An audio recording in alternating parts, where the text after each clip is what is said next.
माननीय सदस्यहरू, अब शून्य समयको कार्यक्रम प्रारम्भ हुन्छ। शून्य समयमा बोल्न चाहनुहुने मान्य सदस्यहरूको लागि 1 मिनेटको समय निर्धारण गरिएको छ। सर्वप्रथम मान्य सदस्य शेरबहादुर कुँवर। सम्माननीय सभामुख महोदय, हिजो अस्ति बाढी पहिरोबाट धेरै ठुलो धनजनको क्षति भएको छ। कति व्यक्तिहरूको मृत्यु भयो, कतिजना घाइते भए, कति बेपत्ता भए, तिनीहरूको यकिन जानकारी अहिलेसम्म आएको छैन। र यो बाढी पहिरोबाट देशभरि के कति क्षति भयो यसको जानकारी सदन समक्ष सरकारको तर्फबाट जानकारी दिनु पर्यो। अहिलेसम्म सरकारले आफ्नो दायित्व पुरा गरेको छैन र तत्काल राहत दिने कुरामा के व्यवस्था गरिएको छ यो सदनलाई जानकारी चाहियो। धन्यवाद। मान्य सदस्य शान्ति विक।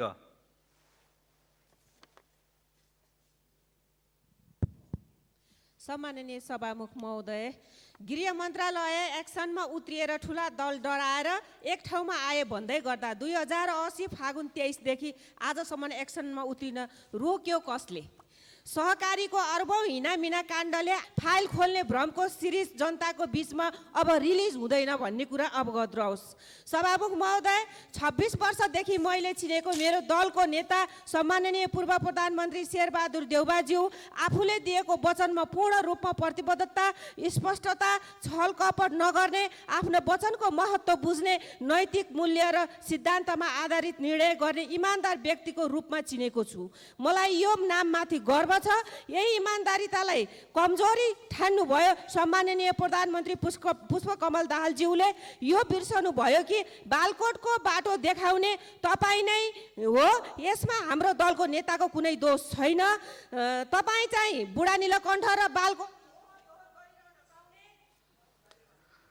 मान्य सदस्य शान्ति श्रेष्ठ। कुन अन्तर्गत के नियम आपत्ति हो मान्यज्यू?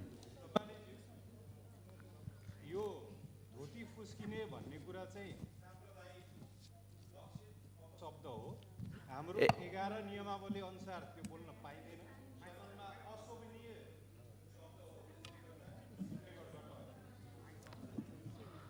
मान्य सदस्य आसन ग्रहण गरौँ। यहाँले उठाउनु भएको कुराप्रति ध्यान आकर्षण भएको छ। हामी सल्लाह गरेर यसलाई टुङ्गो गर्नेछौँ। अब मान्य सदस्य शान्ति श्रेष्ठ। सम्माननीय सभामुख महोदय, केही दिनदेखि अविरल वर्षाको कारण देशभरि विभिन्न ठाउँमा बाढी पहिरो चट्याङमा परि 62 जनाको मृत्यु भएको जानकारीमा आएको छ। 7 जना बेपत्ता भएको छन् भने 74 जना घाइते भएका छन्। ती मृत्यु हुने जनताप्रति म हार्दिक श्रद्धाञ्जली अर्पण गर्दछु र उहाँको परिवारजनलाई संवेदना व्यक्त गर्दछु। घाइतेहरूप्रति शीघ्र स्वास्थ्य लाभको कामना गर्दछु। यस घटनाले 10 करोडभन्दा बढी क्षति भएको छ। प्राय सबै राजमार्गहरू अवरुद्ध छ। यात्रीहरू ओहोरदोहोर गर्नलाई दुःख शास्ति भोगिरहेका छन्। तत्काल राजमार्ग सुचारू गर्न आवश्यक व्यवस्थापन गर्नका लागि सरकारको ध्यान आकर्षण गराउन चाहन्छु।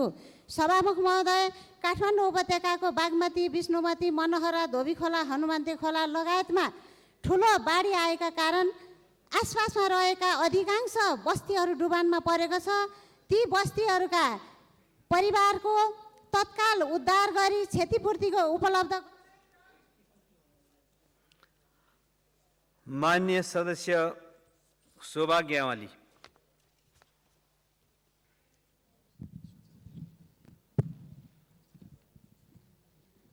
सम्माननीय सभामुख महोदय, देशभर आइरहेको वर्षाले गर्दा बाढी पहिरो र चट्याङबाट धेरै मानिसहरूको ज्यान गइरहेको छ। मृतकहरूप्रति श्रद्धाञ्जली तथा परिवारजनमा हार्दिक संवेदना प्रकट गर्न चाहन्छु।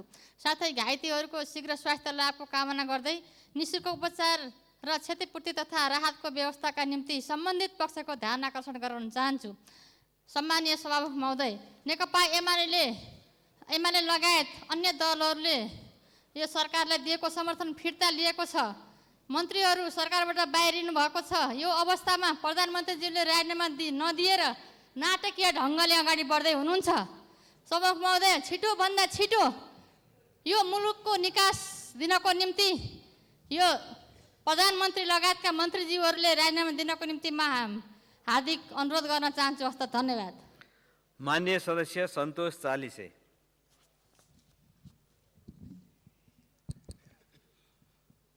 सम्माननीय सभामुख महोदय, देशको विभिन्न भागमा बाढी र पहिरोमा परेर धेरै नागरिकले ज्यान गुमाउनु भएको छ। सम्पूर्ण नागरिकप्रति हार्दिक श्रद्धाञ्जली व्यक्त गर्न चाहन्छु।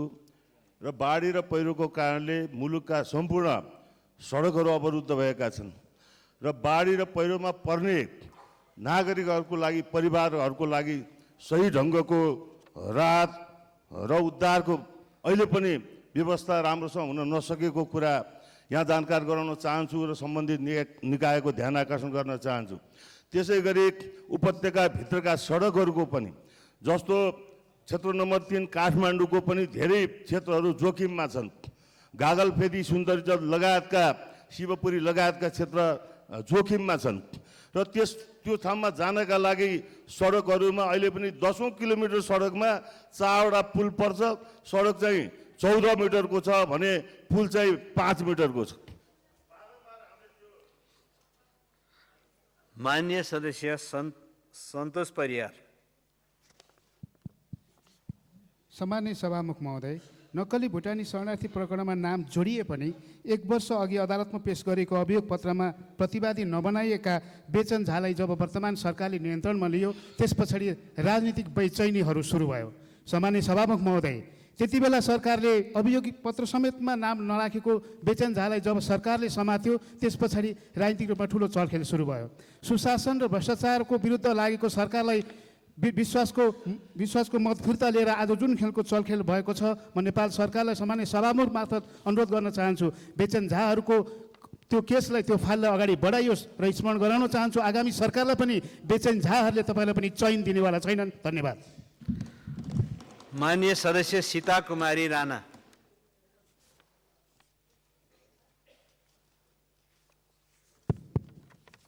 सम्माननीय सभामुख महोदय, मनसुन भित्रिएको 1 महिना नबित्दै नेपालभरि 63 जना र दैलेखमा खोलाले बगाएर 1 जनाको ज्यान गयो।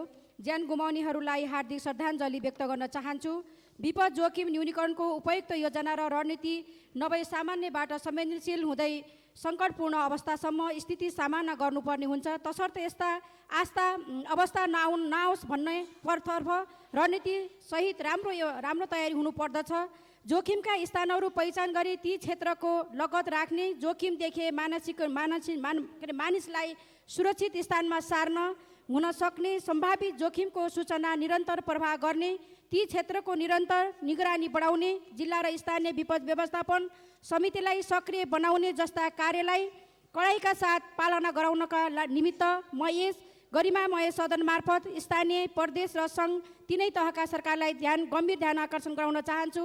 धन्यवाद। माननीय सदस्य सपना राज भण्डारी।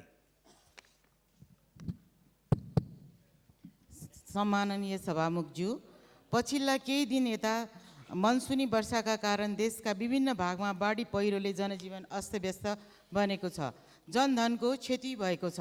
बाढी पहिरोमा परि ज्यान गुमाउनेहरूप्रति श्रद्धाञ्जली अर्पण गर्दछु। घरबास बगाएर दुबानमा परेर दुःख भएकाहरूको तत्काल उद्धार गरियोस्। काठमाडौँ उपत्यकाका केही स्थानहरू पनि जलमग्न भई सर्वसाधारणले दुःख कष्ट बेहोर्नु परेको छ। खोला नदी किनारमा जोखिम बढेको छ। यहाँका खोला नदीहरू सहरका बस्तीहरूमा पसेका होइनन्। सहर बस्तीहरू खोला नदी नाला बग्नुपर्ने ठाउँमा ठडिँदा दुबानमा पर्ने बगाउने गरेको छ। सो समस्या हल गर्नका लागि तीनै तहका सरकारहरूले मिलेर दीर्घकालीन समाधानको खोजी गर्न ढिला नगरोस्। सबै सचेत बनाऊ भनी म सभामुख मार्फत सरकारको ध्यान आकर्षण गर्न चाहन्छु। धन्यवाद। जय नेपाल। माननीय सदस्य सम्झना थपलिया। सम्माननीय सभामुख महोदय, हुलाकी राजमार्ग अन्तर्गत सिरा धनुषा जिल्लामा जोड्ने कमला नदीको पुलको निर्माण कार्य सम्पन्न भयो। प्रयोगमा आउन नपाउँदै 2078 असार 17 गते सो पुल भासियो र भत्कियो। पुल भासिएको कारण समग्र हुलाकी राजमार्ग नै उपयोगमा आउन सकेन। कमला नदीको बाढीमा ज्यान जोखिममा राखेर धनुषा र सिराका नागरिकहरू वारिपारी गरिरहेका छन्। डिजाइन इस्टिमेट गलत हुनु र गुणस्तर निर्माण कार्य हुनु नै पुल भासिनु र भत्किनुको मुख्य कारण हो। तर सरकारले गलत डिजाइन गर्ने निर्माण व्यवसायीलाई कुनै कारबाही भएन, क्षमादान दियो। जस्तो सुकै नक्कली काम गर्दा पनि कारबाही नहुने नजिर बसेको छ। पुल भासिएपछि 4वटा मन्त्रीहरू क्रमशः अनुगमन र निरीक्षणमा जानुभयो। धनुषा र सिराहाका जनताहरूले कमर पानीमा ओहोर दोहोर गरेको दृश्य देखेर मन्त्रीहरूले 6 महिनाभित्र पुल निर्माण सम्पन्न गर्ने भन्ने कुरा जनतालाई आश्वासन दिनुभयो, तर त्यो झुटको पुलिन्दा भयो, साबित भयो। माननीय सदस्य सरस्वती बजिमय।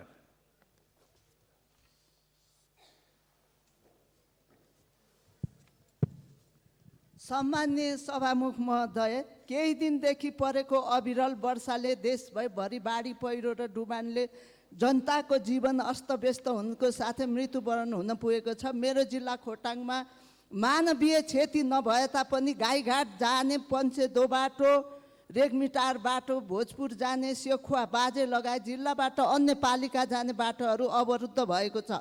सभामुख मार्फत यस्ता प्रकोपहरूबाट बच्न सम्बन्धित निकायले ध्यान दियोस् भनी माग गर्दछु। सभामुख महोदय, स्कुटरको ब्रेक सुमा लुकाएर ल्याएका 61 किलो सुन र भेपमा लुकाएर ल्याइएको 9.5 किलो सहितको सुन तस्करीको अनुसन्धान गर्न पूर्व न्यायाधीशको नेतृत्वका गठित आयोगले बुझाएको प्रतिवेदन कता गयो? प्रश्न सोध्न चाहन्छु। आयोगको प्रतिवेदन सार्वजनिक नगरी आरोपितलाई उन्मुक्ति दिनु उचित हुन्छ, नत्र यो आयोग के को लागि? धन्यवाद। माननीय सदस्य सहराज अहमद फारूकी। सम्माननीय सभामुख महोदय, नेकपा एमाले र नेपाली कांग्रेस बीच सहमतिका साथै एमाले संसदीय दलका नेता आदरणीय केपी शर्मा ओलीजीको नेतृत्वमा नयाँ राष्ट्रिय सरकार निर्माणको अभियानलाई अरू पार्टीले पनि समर्थन र सहयोग गर्नुभएकोमा हार्दिक स्वागत र धन्यवाद दिन चाहन्छु। साथै राष्ट्रिय सहमतिको सरकार निर्माणका लागि सम्माननीय प्रधानमन्त्रीजीले मार्ग प्रशस्त गर्नका लागि हार्दिक अनुरोध गर्दछु। सभामुख महोदय, यो सहकार र सहमति के को लागि? मुलुकको समस्या समाधानका लागि, जनतामा विश्वास र सुशासन अनुभूतिका लागि, देशका आर्थिक स्थिति सबलीकरणका लागि, देश समृद्धि विकासमा जानका लागि, उच्च मनोबलका साथ काम गर्न राष्ट्र सेवक कर्मचारीहरूका लागि, अन्तर्राष्ट्रिय जनतामा विश्वास बढाउनका लागि सभामुख महोदय आदरणीय केपी शर्मा ओलीजीको नेतृत्वमा देश र विदेशमा राहत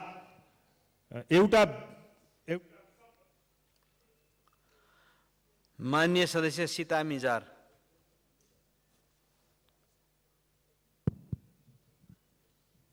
सम्माननीय सभामुख महोदय, अविरल वर्षाका कारण देशका विभिन्न ठाउँमा आएको बाढी पहिरोमा परि ज्यान गुमाउनेहरूप्रति हार्दिक श्रद्धाञ्जली व्यक्त गर्दै घाइतेहरूको शीघ्र स्वास्थ्य लाभको कामना सहित राहत उद्धार र पुनर्स्थापनाका लागि विशेष ध्यान दिन सरकारको ध्यान आकर्षण गराउन चाहन्छु। सम्माननीय सभामुख महोदय, यो वर्षमा बाढी पहिरोमा कारण जुनसुकै बेला पनि ठुला साना तथा एवं सडक अवरुद्ध हुन सक्ने भएको कारणले त्यस इमर्जेन्सी उपचारको लागि राजधानी लगायत विभिन्न सुविधा सम्पन्न ठाउँमा अस्पतालमा लैजाने क्रममा समयमा उपचार नपाएर थुप्रै व्यक्तिले अकालमै ज्यान गुमाउनु पर्ने अवस्था आउन सक्छ। त्यसैले कम्तीमा यो वर्षयामलाई लक्षित गरेर आकस्मिक उपचार गराउनु पर्ने, बिरामीको उद्धारको लागि हवाई एम्बुलेन्सको विशेष व्यवस्था गर्न र आवश्यकता अनुसारको त्यसको स्वास्थ्य शीघ्र परिचालन गर्ने व्यवस्था मिलाउनका लागि म सम्माननीय सभामुख महोदय मार्फत ध्यान आकर्षण गराउन चाहन्छु। माननीय सदस्य सुशीला थिङ।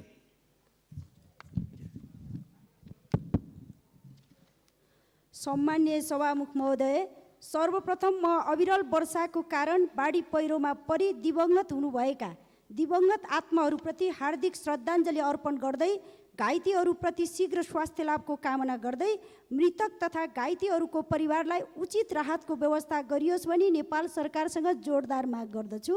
सम्माननीय सभामुख महोदय, हुन त म हिन्दू नारी होइन, तर आज म राष्ट्रिय परिचय पत्र बनाउने क्रममा फोटो खिच्दा विवाहित हिन्दू नारीको सौभाग्य स्वरूप लगाइने सिन्दुर पुस्ने र पोते खोल्न लगाउने कार्य हिन्दू संस्कृतिमाथिको दावा हो भन्न चाहन्छु र यसरी विवाहित हिन्दू नारीको स्पिरिटमा चोट पर्ने गरी हिन्दू संस्कृतिको पहिचान मेटिने गरी राष्ट्रिय परिचय पत्र बनाउने कार्यको घोर भत्सना गर्न चाहन्छु। तसर्थ राष्ट्रिय परिचय पत्र बनाउने क्रममा फोटो खिच्दा विवाहित हिन्दू नारीको सिन्दुर पुस्ने र पोते खोल्न लगाउने कार्य तत्काल बन्द गरियोस् भनी नेपाल सरकारको ध्यान आकर्षण गराउन चाहन्छु। धन्यवाद। माननीय सदस्य सुशीला सिरपाली ठकुरी।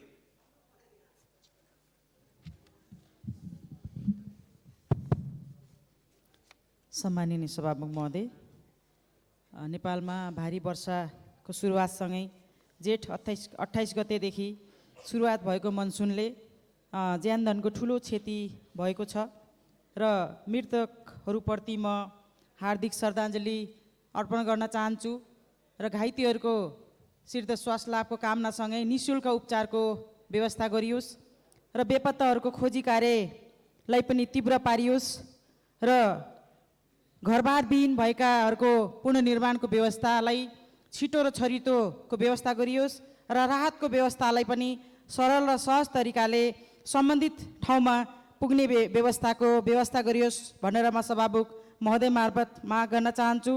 र सभामुख महोदय, यति बेला राष्ट्रिय परिस्थितिहरू फेरिन लागेका छन्। केही घटनाहरू, सङ्गीन घटनाहरूले आज देशको जनताहरूको बेचैनलाई आज बेचैन नै बनाएको छ। आज रातारात आसनहरू फेरिएका छन्, आसनहरू सँगसँगै भाषणहरू फेरिएका छन्। यी माननीय सदस्य सूर्यप्रसाद ढकाल। सम्माननीय सभामुख महोदय, जब देशमा समस्या देखिन्छ तब देशका ठुला राजनीतिक दलहरू एक भएर समस्या समाधान गरेको इतिहास हामीसँग छ। संविधान संशोधन गर्न, शिथिल अर्थतन्त्रलाई गतिशील बनाउन, रोकिएका विकासका योजनाहरू अगाडि बढाउन, मूर्छित सपनाहरू जागृत गर्न, भ्रष्टाचार ढिलासुस्ती र नियन्त्रण गर्न, अन्तर्राष्ट्रिय विश्वास कायम गर्न, 16 लाख भूमिहीन सुकुम्बासी र अवस्थितलाई जग्गा अनि लाल पूर्जा वितरण गर्न, 16 लाख युवाहरूलाई ड्राइभिङ लाइसेन्स वितरण गर्न नेकपा एमाले र नेपाली काङ्ग्रेस बीच राष्ट्रिय सहमतिको सरकार बन्न गइरहेको छ। 32 को जादुमय अङ्कले काम गर्न छोडेकोले प्रधानमन्त्रीज्यूलाई तत्काल राजीनामा दिई मार्ग प्रशस्त गर्नको लागि जोरदार माग गर्दछु। हस्त, धन्यवाद। माननीय सदस्य सूर्यबहादुर थापा छेत्री।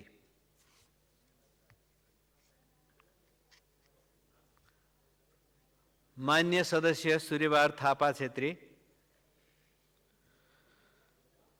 माननीय सदस्य सूर्यबहादुर थापा छेत्री। माननीय सदस्य सूर्यमान तामाङ दोङ।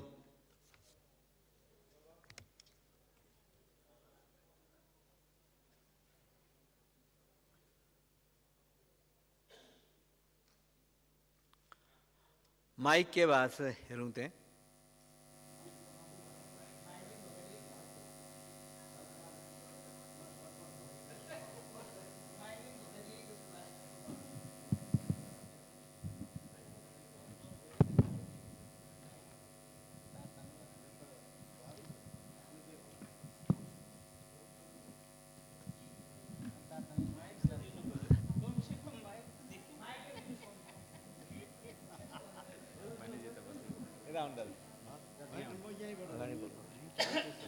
माननीय सदस्य अगाडिको रोमा छ होला माइक, ल त्यहाँबाट गर्नुहोस्।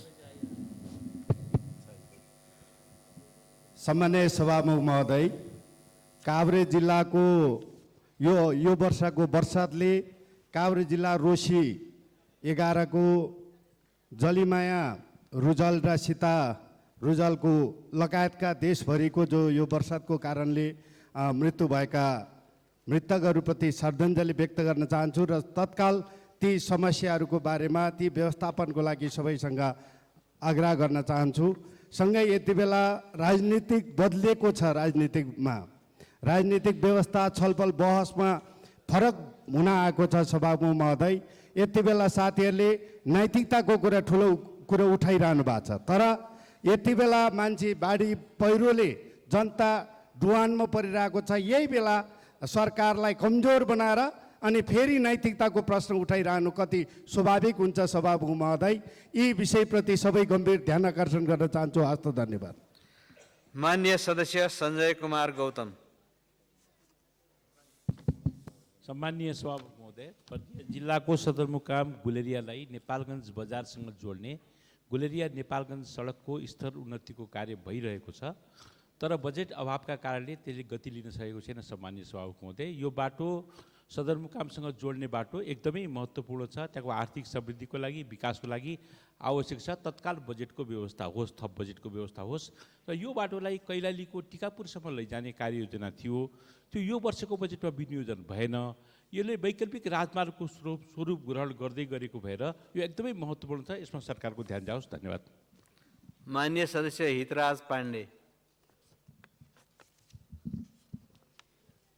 सम्मानीय सभामुखज्यू, गोर्खा जिल्लाको च्याङ्लीमा कृषि क्याम्पसको पढाइ आगामी शैक्षिक वर्षदेखि सुरु गर्ने व्यवस्थाको लागि सरकारको ध्यान आकर्षण गराउँदछु। सदनमा नैतिकताबारे विषय उठिरहेको सुनिएको छ। मध्यरातमा संसदका दुई ठुला दलका बीच के सहमति भएको, त्यो नेपाली जनतालाई जानकारी गराउने विषय नैतिकताभित्र पर्दैन। म सम्मानीय सभामुखज्यू मार्फत प्रश्न सोध्न चाहन्छु। संविधानलाई पालना गर्नु, संविधान अनुसार नै विश्वासको मत माग गर्नु के नैतिकता भन्दा बाहिरको विषयवस्तु हो र? धन्यवाद। माननीय सदस्य ज्ञानु बस्नेत सुवेदी।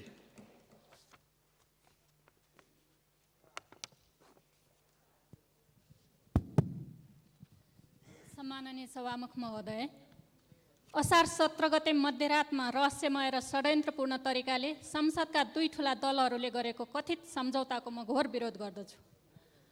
उहाँहरूको सम्झौताको लिखित कपी अहिलेसम्म गुपचुप नै छ, तर बाहिर आए जस्तो नै हो भने यो अत्यन्त प्रतिगामी र जनविरोधी रहेको मेरो बुझाइ छ।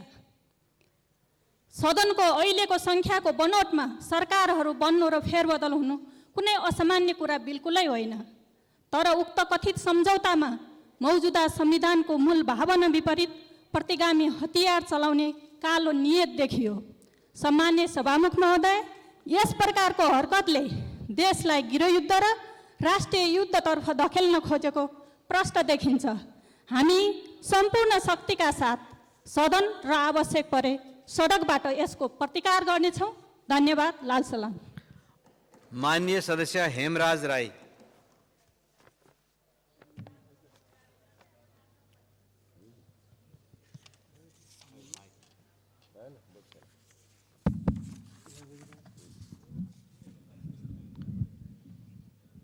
सम्माननीय सभामुख महोदय, अविरल वर्षाको कारण देशव्यापी रूपमा भइरहेको धनजनको क्षतिप्रति गम्भीर चिन्ता प्रकट गर्दछु। सबै मृतकप्रति भावपूर्ण श्रद्धाञ्जली अर्पण गर्दै शोक सन्तप्त परिवारजनमा हार्दिक संवेदना ज्ञापन गर्दछु। बाढी, पहिरो र डुबानबाट घरबार विहीन हुन पुगेका जनतालाई आवश्यक गाँसबास र सुरक्षा प्रदान गर्न साथै घाइतेको यथोचित उपचार गर्न सरकारसँग जोरदार माग गर्दछु। उद्धार कार्यमा खटिनुहुने नेपाली सेना, प्रहरी लगायत सबैप्रति सम्मान व्यक्त गर्दै अझ व्यवस्थित तयारीका साथमा आवश्यक सक्रिय रहन आग्रह गर्दछु। राष्ट्रव्यापी भएको जनधनको क्षतिबारे सरकारले अविलम्ब सदनलाई जानकारी गराउन माग गर्दछु। सभामुख महोदय, राजनीतिक स्थिरता, सुशासन र संवैधानिक सुधारको लागि भएको नयाँ राजनीतिक समझदारीलाई इमान्दार भई कार्यान्वयन गर्न, आर्थिक विकास गर्दै देशमा आशा र विश्वास जगाउन राजनीतिक दल र नेताहरू सफल रहन् भनी शुभकामना व्यक्त गर्दछु। धन्यवाद। माननीय सदस्य डाक्टर स्वर्णिम वाग्ले। सम्माननीय सभामुख महोदय, अहिले मेरो निर्वाचन क्षेत्र तनहुँ सँगसँगै देशैभरि बाढी पहिरोले आम नेपालीमा पुगेको दुःख कष्ट सँगसँगै बेचन झाको पक्राउले नेपालका ठुला भनिने नेताहरूमा आएको बेचैनीबारे व्यापक चासो छ। हिजो भर्खरै नेपालको उदीयमान अनुसन्धानमूलक प्रतिष्ठित अनलाइन पत्रिका उकालोमा अडियो टेप सहित एउटा विस्तृत लेख आएको छ। त्यसमा विश्वसनीय हालै 15 लाख रुपैयाँको पुरस्कार राशिबाट पुरस्कृत नेपालका प्रतिष्ठित विश्वसनीय पत्रकार देवेन्द्र भट्टराईले लामो बेलविस्तार पनि लेख्नु भएको छ। तत्कालीन प्रधानमन्त्री, उहाँको परिवार र तत्कालीन गृह प्रशासनलाई सेटिङ गरेर क्याबिनेटबाटै निर्णय गराइकन जिउँदा नेपालीलाई नक्कली शरणार्थी बनाएर अमेरिका पठाउने प्रपञ्चबारे नेपाल प्रहरीमा अनुसन्धान जारी छ र यसमा अमेरिकाको शक्तिशाली federal bureau of investigation FBI मा पनि केस विचाराधीन छ। शुक्रबार राति बेचन पक्राउ पर्ने र शनिबार सरकार ढल्ने प्रपञ्च रचिनु यो एकदमै नेपाली जनतालाई चासोका रूपमा हेरेका छन्। यसमा उक्त आर्टिकलप्रति म